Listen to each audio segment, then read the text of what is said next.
phải ơ cho lúc xuân sạt rồi lia nó phú về ถ้าคนต่างชาติคนขอเชิญทางด้านขวดเนาะถ้าคนจากอาเซียนที่อยู่ในกลุ่มอาเซียนเนี่ย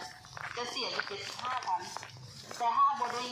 อยู่ในกลุ่มอาเซียนเนี่ยก็คือ4,000นะ wow nếu sang cái xếp về hết lia cho chúng béo แต่แค่คนลาวเนี่ย thay chậu như thua à ตัวไทยอ่ะไทยแล้ว này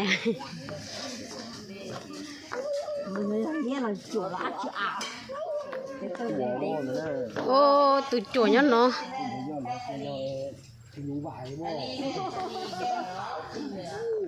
nếu sang tối đi hơi tệ này cái đó เขาจะบ่มี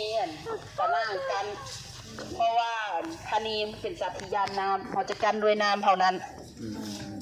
มันจะบ่ลงมาไกลน้ำเลยธนี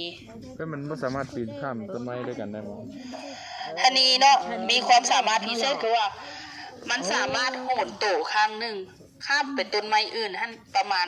15 เมตร แต่ว่าธนีบ่ข้ามไปเพราะว่าอย่างพอมีน้ำอย่างนี้มันเห็นน้ำลงปากกาโหนโต ở nó nè นิสัยของธนี có chỉ bông chai nè mua một khé nè แล้วก็เป็นหัวเดียวเมียเดียว khé nhúc sắp tổ คนเดียวตลอดชีวิตเลย thấy luôn xin xin rồi là cô dùng khé à คู่ใหม่ tụi chuột nhá chết tiêu ผสมพันธุ์ม้วนแต่ว่าอันนี้จะบ่เป็นผสมพันธุ์ม้วน sao là nó จะฆ่าผัวหรือฆ่าเมียตัวเองถ้าผัวเมียตายคือลาฆ่าตายมันจะฆ่าผัวฆ่าเมียมันอยู่ฮะมันจึงเอ็ดให้สาเหตุว่าธนีสูญพันธุ์เนาะ เอาเลย แล้วก็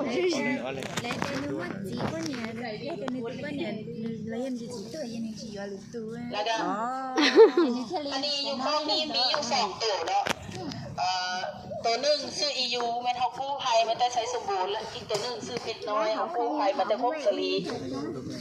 เป็นตัวแม่ทั้งสองสำหรับคอกนี้ hồi nay hả chị bố kia nhau nó ตัวนี้คอกโตมาเขาเจ้ากำลังปรับปรุงอยู่เพราะว่า thôi y bố kia nhau nó thì chỉ mua thôi y bố kia ở chị nhìn nó chỉ mua mà chưa dọn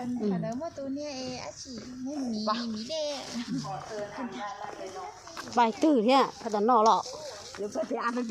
phải sao bên nó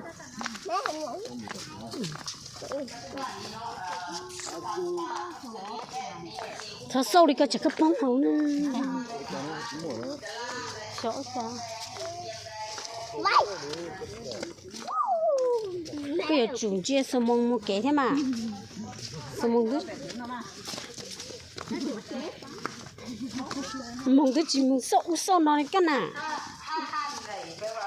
เห็นสัตว์เขามีอันตราย อะไรกินที่ตกกบัวแอบ sao có thật ít nó มีเบอร์โทรที่มงคลเนื่องหรือว่าทางเฟซบุ๊กเนาะมูลนิธิลาวแล้วก็ย่อเนาะเป็น LGTW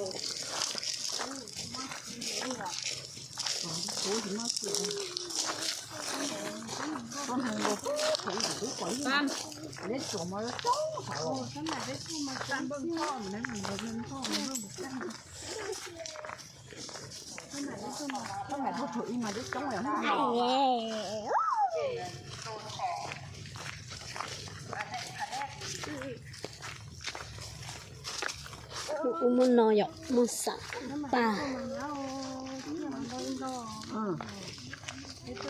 người sao có xem mình lúc phụ hữu chỉ hữu nên liên à อยู่ว่าต้นไม้ของหัวสุตา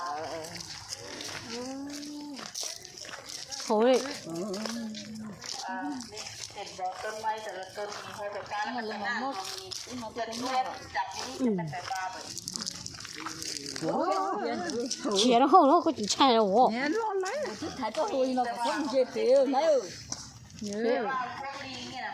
tôi liao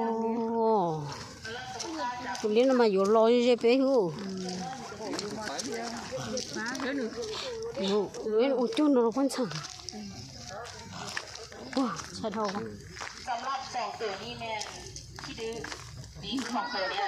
หาก็รับของเรื่องว่างหนึ่งพระเจ้าหาประจับได้เนี่ย ขี้ดื้อ ตัวปิ้นหน้ามานี่ให้ขี้ดื้อนี่ อ๋อขี้ดื้อเนี่ย 你们做红啊，总是还叫你。 สำหรับลิงที่ในมูลนิธิของเขาเนาะมีทั้งหมดนี่108กว่าตัวแล้วก็ลิงในประเทศลาวนี่มีทั้งหมด5ชนิดในมูลนิธิของเขาก็มี5ชนิดคือกัน คือลิง1มันลิงวอกภูเขา2มาเป็นลิงวอกธรรมดา3เป็นลิง อ๋อ ด่าง ตัวส่วนเราขี้ดื้อหรอบ่เกิดเลยอีห้องนอนเนอะ สำหรับลิงคอกนี่เนาะสิมีตัวนึงว่าทางดังทางเฟซบุ๊ก จงติดเตี้ย ที่มีชื่อว่าใบบุญเนาะใบบุญจะอาศัยอยู่คอกนี้ ไปบุญจะแม่นตัวที่ว่าปีอยู่อ่างน้ำนั่นแหละ โอ้เช่นนี่เลี้ยงดอก ใบบุญเนาะแต่ก้อนเนาะแต่ก้อนนั่นเจ้าของเก่าเพิ่นเลี้ยงเนาะแล้วเพิ่นเป็นคนที่ดังทาง Facebook แล้วก็ TikTok เพิ่นได้โพสต์ใบบุญอันลงลิงนี่ลงแล้วก็เลย ฮ่าจะย่อตัวจุดเชี่ย nè ai bự đại ra đất ra เลี้ยงก็สปอร์ต เลี้ยงกับป้าพวกนี้ถือว่าผิดกฎหมายหมด 老妈去找弄嘞。 สำหรับลิงคอกนี้เราจะเป็นลิงหน้าแดงลิงหน้าแดงคอกนี้แม่นลิงเขากู้ภัยมาเต็มน้อยเป็นลิงที่ว่าพระเจ้าจะล่าเอาพ่อเอาแม่มัน หลังจากที่ว่าล่าพ่อแม่มันแล้วมันจะพ่อแม่มันจะตายเนาะมันจะไปอยู่ข้างศพของพ่อของแม่มัน น่ะหนูได้ปานหนอ แล้วก็ข้าเจ้าก็ได้กู้ภัยมา หลังจากกู้ภัยมาข้าเจ้าก็ได้เลี้ยงดูตลอด24 ชั่วโมงให้นมให้อาหาร mẹ ơi mẹ ให้กินกว่าน้อยๆตอนนั้น nhìn gì bố sợi như lô kia cho bé ở trả luôn เออ จะมีมากมายประเภทมะแขงมะกล้วยมะทั่วบ่ 你哪能接了？找找那些人呢？走吃不着。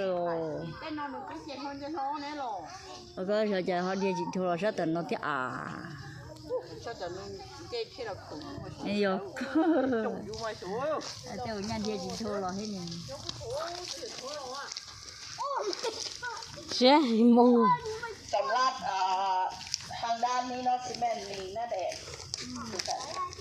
จะอาศัยอยู่ที่3ตัวลิงหน้าแดงตรงนี้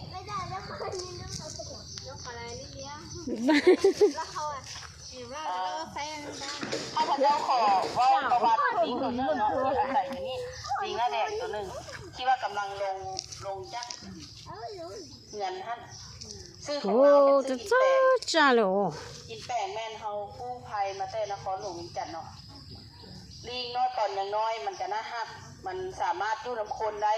คนส่วนหลายจะนิยมเอาลิงไปเลี้ยงตอนยังน้อย แล้วเวลามันใหญ่มาพฤติกรรมของสัตว์ป่าเนาะมันก็ออก มันกระดูกหายวันนี้มันกัดเจ้าของเพิ่นก็เลยเอามันไปขังไว้คอกน้อยๆหั่น20 ปี ให้มันอยู่ตัวผู้เดียวแล้วคอกน้อยดังกล่าวนั่นเนาะเฮ็ดให้เพิ่นบ่สามารถลุกยืนได้ก็เลยเฮ็ดให้กระดูกสันหลังโก่งกระดูกสันหลังเพิ่นจะโก่งลงมาซี่แล้วก็ในเบื้องต้นที่ว่าเขาไปแก้ไขมา ไป เพิ่นจะบ่จับดินจับหญ้ายานเพิ่นบ่เคยจับบ่เคยใกล้มือยานโลกยานคู่เป็นใคร5 คนจะแม่นโลกซึมเศร้าอันนี้คือการที่ว่าคนเฮาทารุณสัตว์